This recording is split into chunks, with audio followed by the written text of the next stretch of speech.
buraryoha bwagira muri Afrika hoho bugahinduka bukaba nk'ikiyayura mutwe. Muri abo bakuru baba baborejwe n'ubutegetsi harabamenyekana kubera ivyiza bakoze, ariko hari nabandi bamenyekana kubera amabi yaranzwe n'ubutegetsi bwabo. Muri no video turagaruka ku mutegetsi yatwaye Burundi ibingo bibiri byari bikomeye ndetse akaba afise ikibanza kidasanzwe muri politiki y'u Burundi. Uyu ni Pierre Buyoya, inshuro zibiri yatwaye Burundi. Bamwe bamubona nk'intwari yagirije Burundi kuri demokrasi biciye mu masezerano ya Arusha, abandi bakamubona nk'umunyagitugu yakoresheje amaraso y'inzira karengane z'abarundi kugira gume ku butegetsi.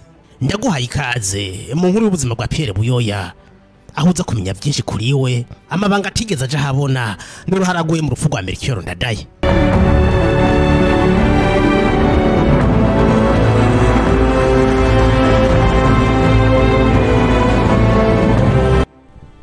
Pierre Buyoya yavukiye mu Rutovu mu mwaka w'igihumbi kimwe n'amajana 949 mu ntara ya kera ya Bururi. Uyu munsi sigaye iri mu ntara yagutse ya Burunga. Yize amashuri yisumbuye Bujumbura, hanyuma bandaniza mu mashuri ya gisirikare mu Bubiligi no mu Bufaransa. Amaze kugaruka mu Burundi yagenye kuba chef de Peroti Gitega, mu nyuma agirwa commandant d'escadron, amabanga yabayemo gushika mu mwaka w'igihumbi kimwe n'amajana 980. Uko iminsi yagendera hera niko yagenda arizezwa mu kuduzwa mu mabanga. Mu mwaka w'igihumbi kimwe n'amajana 982 yagize komanda wa batayo, amabanga amaze imyaka 2 gusa, kuko mu mwaka w'igihumbi kimwe n'amajana 984 yagizwe chef de bureau chargé des opérations à l'état-major général. Kugeza ngaha nta yindi promotion yarakeneye. Ivyakurikiye yaravyimenyeye mu guhirika ubutegetsi bwa Jean Baptiste Bagaza mu mwaka w'igihumbi kimwe n'amajana 987. Akimara gushika ku butegetsi yiyemeje kunywanisha abarundi. Kwigenekereza rya 15 Myandagaro umwaka w'igihumbi kimwe n'amajana 988 ibara ryaraguye hagati y'abahutu n'abatutsi mu makomine ya Ntega na Marangara, aho abagera ku 200 basize ubuzima, abandi bahungira mu yandi makomine. Buyoya ibi byaramuciye intege, ariko ntiyaheba politiki yo kunywanisha abarundi. Mbere ashiraho n'umunsi wahari ubumwe bw'abarundi hari kwigenekereza ya 5 Ruhuma umwaka w'igihumbi kimwe n'amajana 991. Kugeza ico gihe mu Burundi hari heme umugambwe umwe ari wo Iprona wari uri ku butegetsi kuva mu mwaka w'igihumbi kimwe n'amajana 962. Mu mwaka w'igihumbi kimwe n'amajana 992 hahinduwe ibwirizwa shingiro, maze ubutegetsi bwa Buyoya bwemera iyindi migambi. Twariko tugana mu nzira ya demokrasi nubwo bitari bwakunde neza. Hari ikiguzi vyategerezwa gusaba, harabategerezwa kwitanga bagasesa amaraso yabo kugira demokrasi iboneke. Nivyatevye incungu yarabonetse. Umugabo yari mushasha muri politiki y'u Burundi, ariko afise ivyiyumviro Burundi bwari bukeneye. Melchior Ndadaye n'umugambwe we mushasha Sahwanya Frodebo ari kumwe n'abamufashije kuwushinga batangiye kwisuganya kugira baze bitaba amatora yarategekanije mu mwaka w'igihumbi kimwe n'amajana 993 muri Ruheshi. Amatora barayitavye ndetse bagera ko barayasinda. Buyoya ntiyigeze avuga ko amatora yagenze nabi, yashimye ivyavuyemwo akeza president mushasha Melchior Ndadaye. Ariko rero ubu butegetsi bwa Ndadaye ntibwamaze kabiri. Mwijoro rya 2020 Gitugutu umwaka w'igihumbi kimwe n'amajana 993 Ndadaye amaze ku butegetsi amezi 3 gusa yaragandaguwe bunyamaswa, yicanwa n'abandi bategetsi bari muri leta yiwe. Igihugu cyasubiye mu ntambara, ahongera kububwicanyi bufatiye ku moko, bamwe barahunga abandi bihereza ishamba kugira bisuganye bagwanire demokrasi bari bahajije kunyagwa hakoreshejwe Kenya.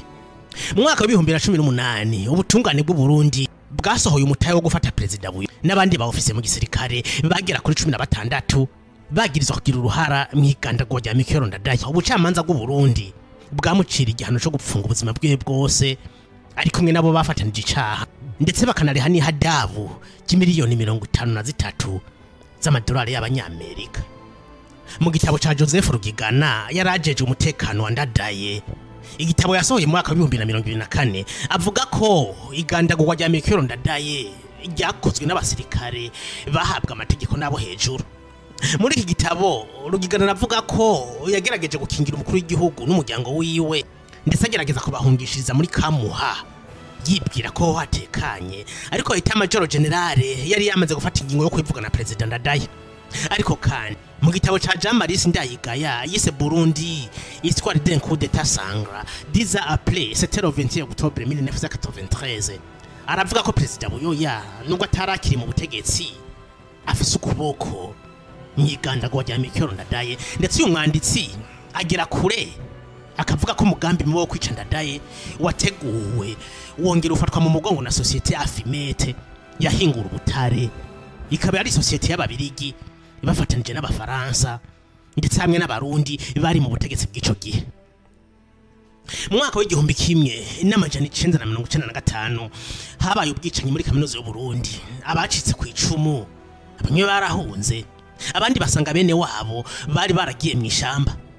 Muri aba harimo Paripeutu FNL yari iri mu ishamba kuva mu mwaka w'igihumbi kimwe n'amajana 1980 hamwe na FDD yari ivutse inyuma y'igandagwa rya Melchior Ndadaye.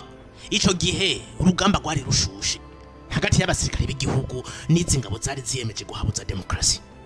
Iyi migwi yagwanira demokrasi yasaba ibiganiro na leta y'u Burundi, ariko umushikiranganje wo kwivuna abansi ico gihe Philibert Nzoyiheba yari yararahiye ararengwa ko leta y'u Burundi itazigera iganira n'ababagwanye ibipfa mutima. Ndi umushikiranganje wo kwivuna abansi, wo kwivuna ivyo bipfa mutima mu bice bitari bike vya Cibitoke na Bubanza, n'abatinjiye mu gisirikare, abasore twarabahaye abatari bake ibikoresho, bamwe tubaha ingoho, abandi tubaha imiheto y'ikirundi, abandi tubaha imipanga n'amacumu bagakorana n'abasirikare. Nta mu FDD cyangwa mu FNL ahunahuna mu bice bitari bike vya Cibitoke. Mu mwaka w'igihumbi kimwe n'amajana 1966 Buyoya yagarutse ku butegetsi atembagaje intwaro ya Sylvestre Ntibantunganya. Iyo bari nawe yivuganye ministre de la défense Philibert Nzoyiheba, umugabo yarakaze atarota kubona ubutegetsi bw'abahutu mu gihe yarakiri muzima. Buyoya yararemerewe n'amakungu hamwe n'ibitero bya FDD na Paripeutu FNL, yemeye ibiganiro. Demarishe za mbere zatanguye mu mwaka w'igihumbi kimwe n'amajana 1998, ariko amasezerano nyayo aza guterwa ku mukono ku igenekerezo rya 28 Nyandagaro umwaka wa 2000.